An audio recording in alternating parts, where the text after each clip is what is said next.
ladies and gentlemen. It's your favorite dark sorcerer here. My name is Angelus, son of Abaddon. And today, when I woke up, um, I was checking my messages, and somebody that has been following me for a few years commented on my last video. And this, I guess you could say, kind of provoked a need to reply. Not only because of the fact that through myself and my order, we are actually putting out things that and guidelines that we are actually trying to make into a mandate and separate ourselves from other religious or philosophical structures.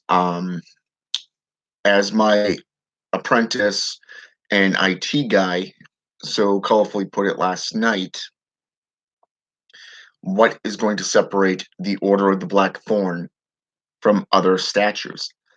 And I told him flat out that number one, since its conception back in 2013, we have always backed up what we preached with actual sources, references.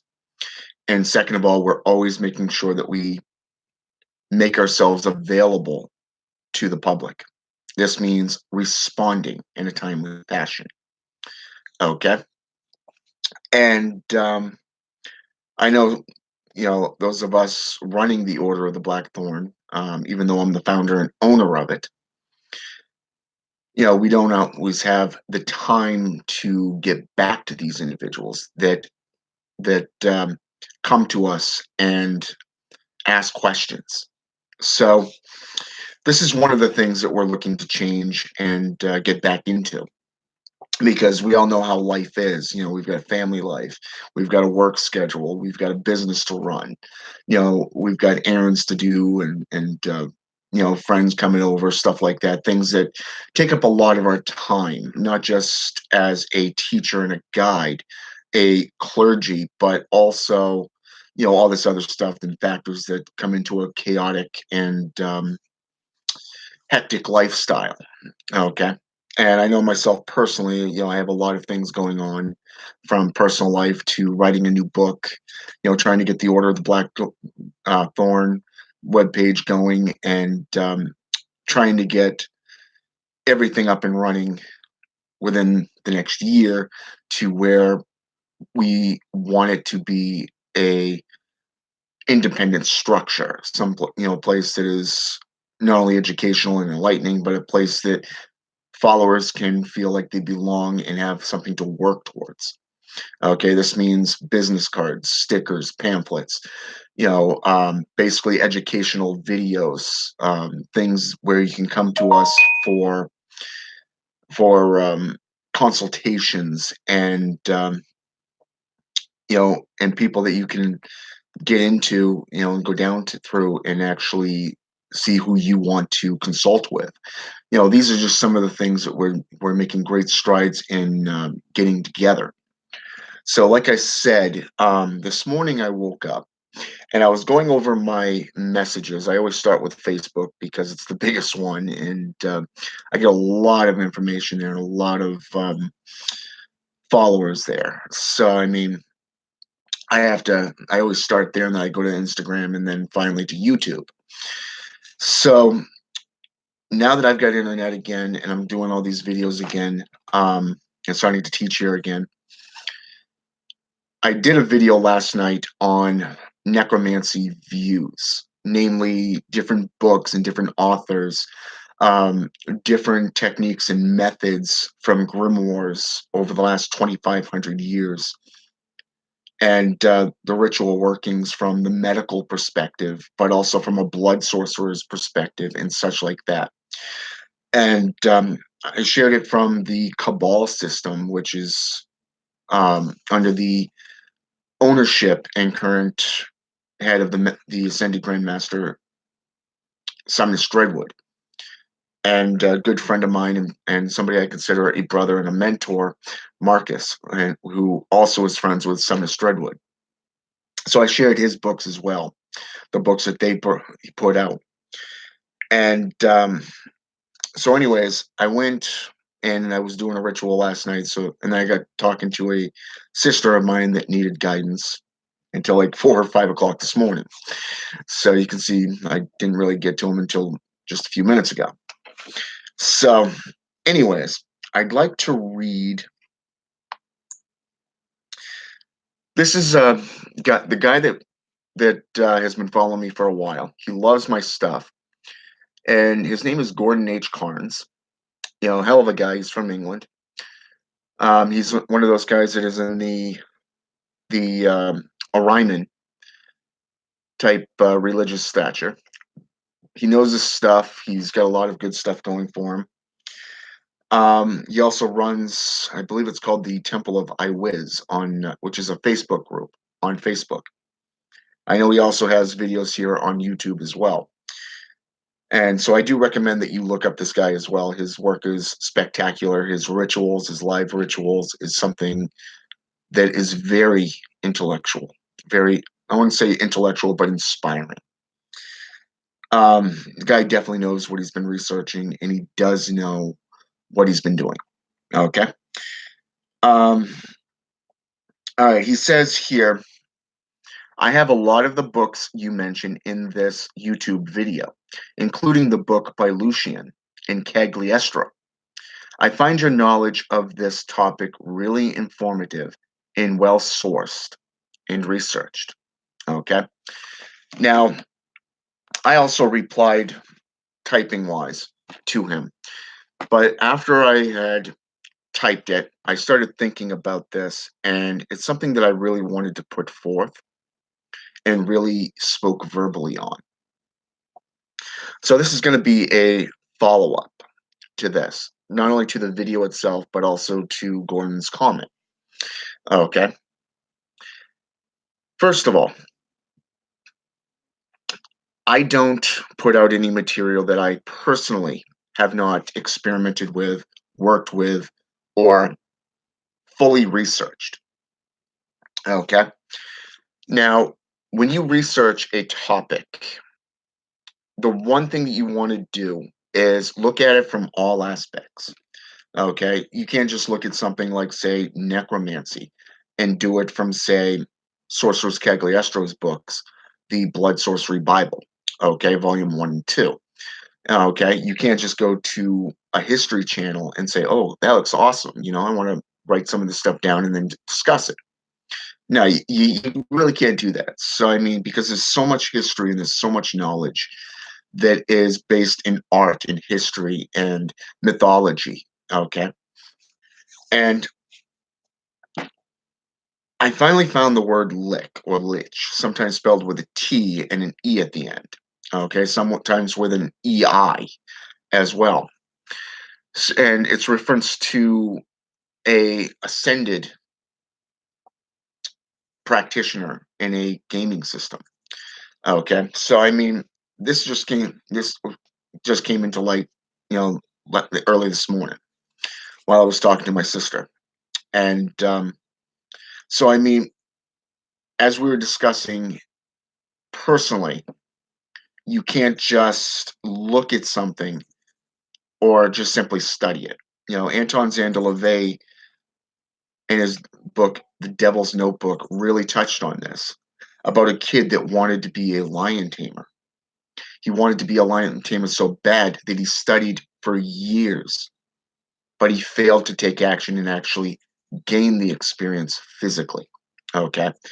He did it all mentally. So one night he ended up jumping into the lion's den and they found what was left of him the next morning. Okay, because he didn't study with a master or a grandmaster of a chosen art or practice. It's like going to school to become a doctor, okay, or a CNA. Say, for example, going for your MA, your RN degree, you know, master's degree. You actually have to learn the material, but you also have to get that expertise personally into that field. So, one of the rules that we go by at the Order of the Black Thorn is always back up what you preach. Okay, and this is due to a lot of resources and references. that we can bring you to. Okay. Not just me personally, because I have my own library and I'm constantly putting money down for new books and new materials that I've been recommended to, or that references within these books that catch my attention. So I go out and buy them.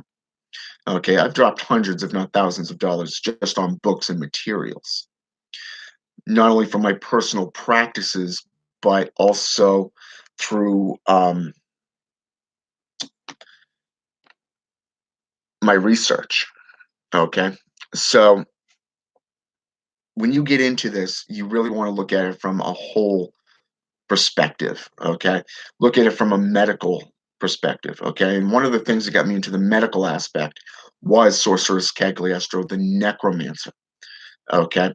Her book on Blood Sorcery Bible, Volume 1. Three-fourths of the way through the book, she gets into about 20, if not 30 pages just on medical areas to strengthen your own body, the weaknesses within yourself. Okay, which in a sense is a form of necromantic ritual rites. Okay, when you break a bone, it grows back, and the bone that section that broke grows back thicker and more powerful. Okay, so she actually gives medical definitions of where to cut, how to do it, where to do it, and what the purpose is of that region. Okay, and the spiritual and necromantic aspects that go along with it. Now, through my own research, I've also gone into the medical areas and a lot of the reanimation aspects that go along with the wraith, the zombie, the vampire, the ghoul. Okay, even the lycanthrope, where something has to die before it can be resurrected or reanimated. Okay, goes along heavily with a type of chiromantic practices within necromancy itself. Okay, so when we look at this, over the last 300 to 400 years, there's been a lot of strides, medically speaking, from freezing a corpse to electrifying a corpse to working with the brain chemistry to even herbalism and powders. Okay, in Haitian voodoo or voodoo, they have what is called the zombie powder. Okay, and it's made up of pufferfish species, the gases of a toad, and that of the venoms or poisons of tree frogs. Okay, of frogs themselves. Now we know that in South America and certain rainforests, there are toxins within certain frog species that is venomous. And if the boko or bokor has done their job right, the individual come back thinking that they had died and come back a zombie.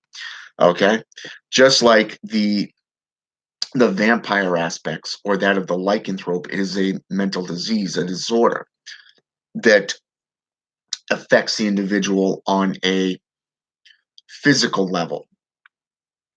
There's stories of lycanthropes, people who have literally hair over like 90 some odd percent of their bodies. Okay. I'm talking the fangs aspect, kind of look like a lycanthrope, a werewolf. Okay. And one of these individuals has been on YouTube several times, and he lives down in, I want to say, somewhere down in Mexico. Okay. Now, when we get into vampiric aspects, medically speaking, and blood sorcery is actually introduced in the 15th century that associates with necromantic practices, and it staves off what is known as the Da'ath energies, the negative aspects of these energies.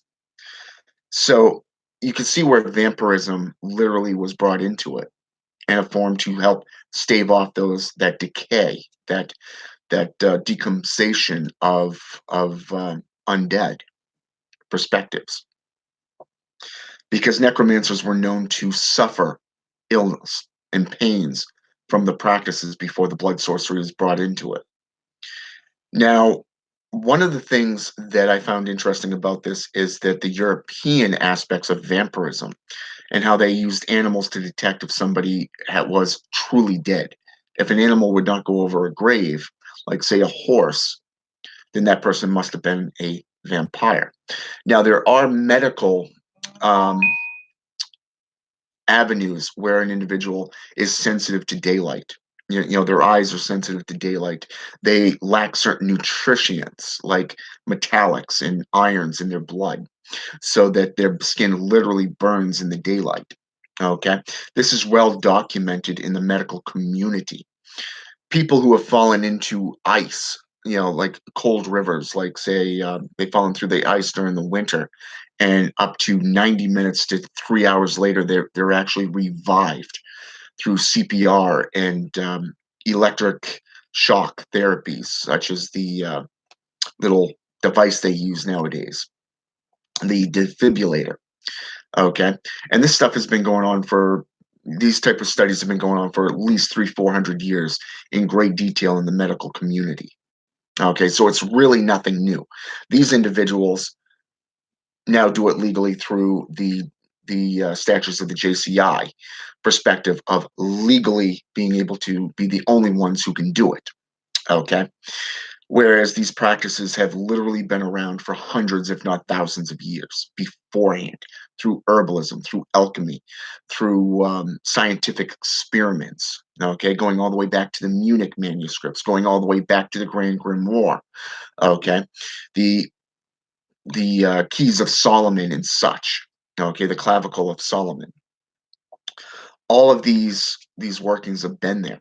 So backing up what you preach through both personal experience and personal insight through your own studies and research helps others learn and make it a little bit more easier for the well, let's just call it a wannabe practitioner, somebody who's really interested in necromancy or in any given field of study, okay, and practice that they are drawn to, can actually go out and get the materials, learn for themselves. And if they have questions, to come to somebody like myself or like some Mr. Redwood, Marcus, say, be it E.A. Coetting, J.S. Garrett, S. Connolly, Christopher Penziak, Frank White, you know, um, all these individuals and much, much more like Michael W. Ford that have been out there for years and have been in these practices for like say 10, 20, if not 30 years, just in their own personal studies and practices. Okay. And actually gain insight. Okay, I've gone to Christopher Penziak, I've gone to S. Connolly, I've gone to Marcus. Okay, I've even communed with some fellow Luciferian brothers like Joseph Nunn, Joseph Curtis. Okay, and I know Joseph Curtis he's had his own share of flack by people. And he's not the only one. I mean, those of us in the spotlight really do get the good and the bad, imagery. So it's really welcome to the public life. Now, making yourself available to the public once you've put out a video is something that will also benefit both the individual doing the video, but also those watching the videos and learning from them. Because when they come to you and they ask questions or they make statements, and you set yourself aside for a moment and take a moment to contemplate upon what has been said, what the comments or the statements or the questions may be being put forth by the adept, by the acolyte, the neophyte, you're able to get a better sense of where this individual is coming from. Okay, so you really want to take a few minutes and just meditate on it, contemplate on what has been said. Now, you heard what I read from Gordon here. Okay, and this is my reply to him, literally, is I don't put out anything without first referencing it, studying it, practicing it myself, and experimenting with it. Because I don't recommend or put my weight behind anything that does not work. Okay. I have practiced rituals and rites from a wide range of references and sources of traditions, styles, and formulations of the magical and philosophical paths that are out there. Okay. So if I put things out there and I show you the books that I've researched and references, things from my own personal library, Number one, I'm backing up what I'm saying. Okay. Number two, I'm giving you my personal experiences in this field. Okay. My own personal thoughts, not just the experiences, which also further back up what I'm talking about. Okay. So both of these two really do go hand in hand, always backing up what you preach and always making yourself available to the public. Because as clergy, the one thing I've learned through history and mythology is, especially that of a religious sect, is that a lot of the grimoires that are out there, like the Grand Grimoire Red Dragon, the the Constitution of Pope Honorius, that of say the Grimoire of Armadale.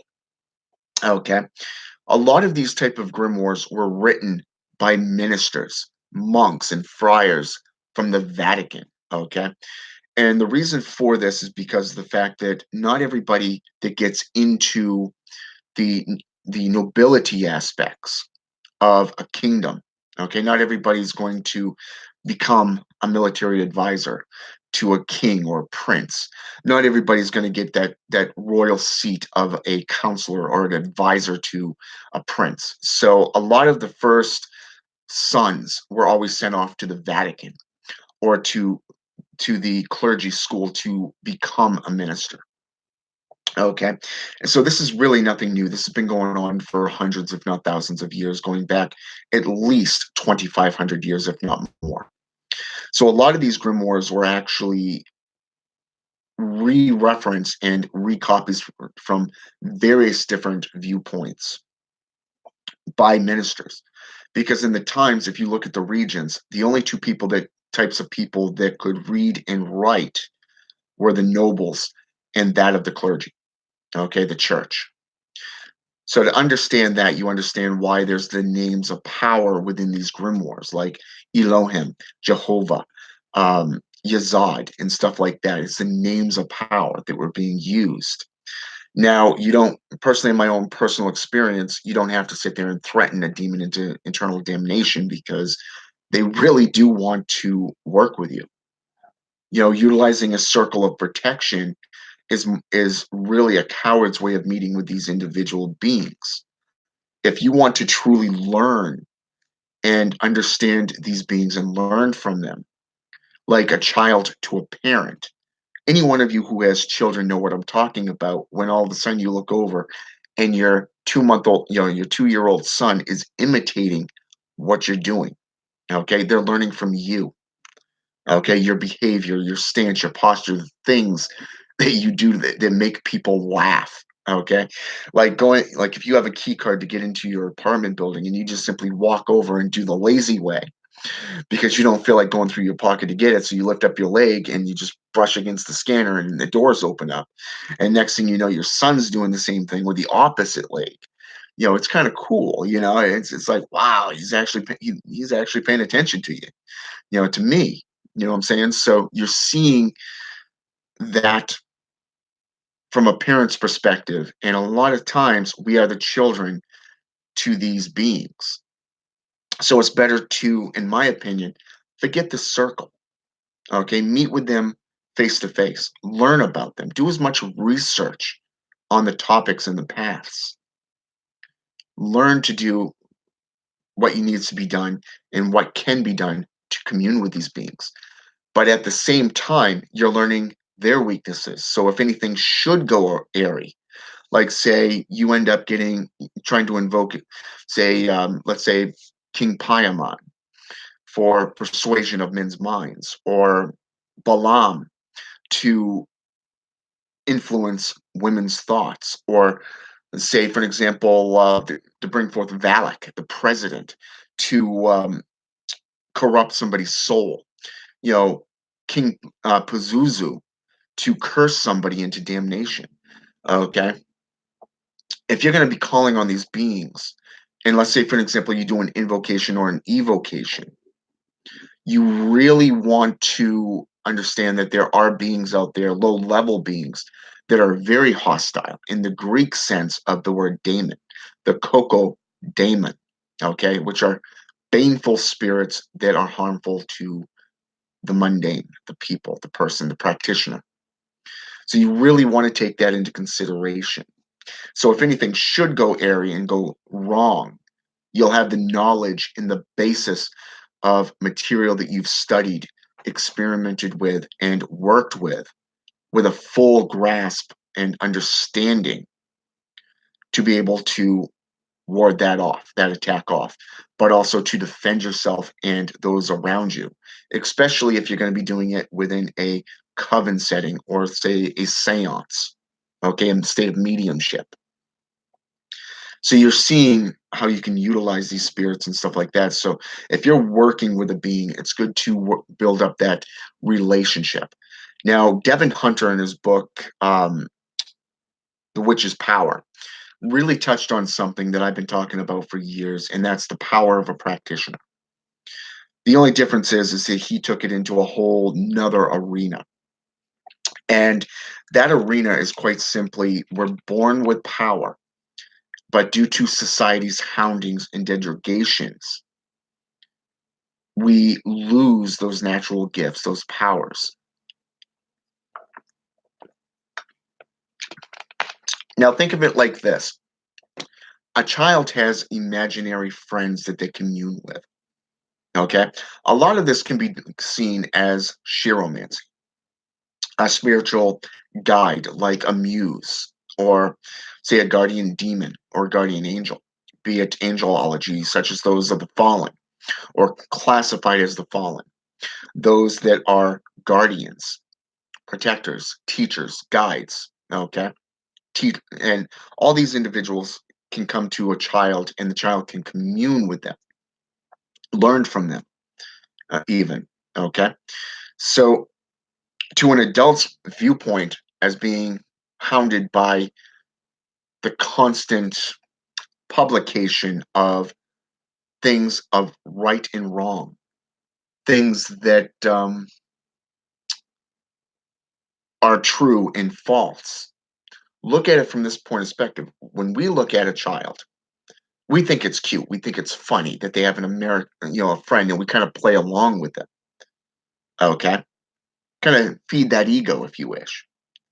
Even though we call it a phase, but to somebody who truly works and builds up this repertoire with these spirits, they're going to do it on a professional level. They're going to do it on equal ground, knowing that it's best to be humbled in front of them because they're more powerful. But at the same time, we know that we are their children, that we are their apprentices. They're teaching us, but they'll only teach us so far. Eventually, they're going to cut that umbilical cord, and we're going to be on our own to succeed or fail on our own.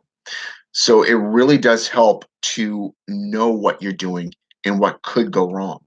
Okay. It's not a fear tactic. It is not something that you want to contemplate on too much, because if you focus on just the negative aspects, you're going to lose sight of all the benefits that you can utilize.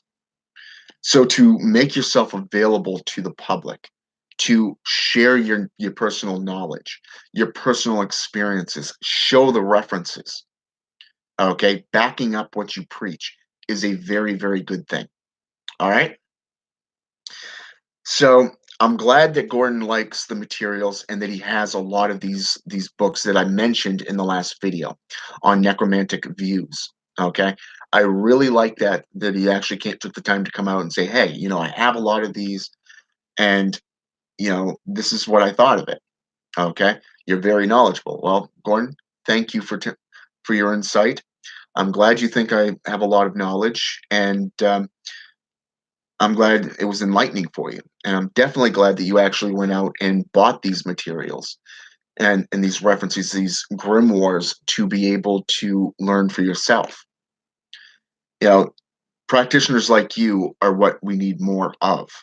People who not only do the work, but are not afraid to get their hands dirty. Okay, a lot of people are too afraid to delve into it because of what they've been told, because of what they've been led to believe, and they don't really do a lot of research on their own. You know, a lot of people that come to me, they haven't even done a 2-second Google search. They're just going based off what they've been told and what they've been led to believe. Like Satanism being associated with the Illuminati. They're two different organizations. One's a scam, the other is an actual recognized religion. Okay. So you really have to have that understanding. And the fact that you, Gordon, have literally proven that you have the knowledge. You're putting out you're doing the videos yourself, and you're literally showing what you're learning. This is something that I personally respect. Okay. You've truly shown this, and you've truly brought it up and made it your own.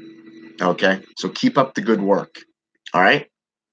Until further, until the next video, I hope this has been enlightening. I hope it's been educational. And until next time, keep those horns up. Keep being the heathen. Keep being the adversary. Question all things. Do your own homework. Do your own research. And don't be afraid to roll up your sleeves and get your hands dirty by practicing and gaining that personal experience. Okay? Have a good one.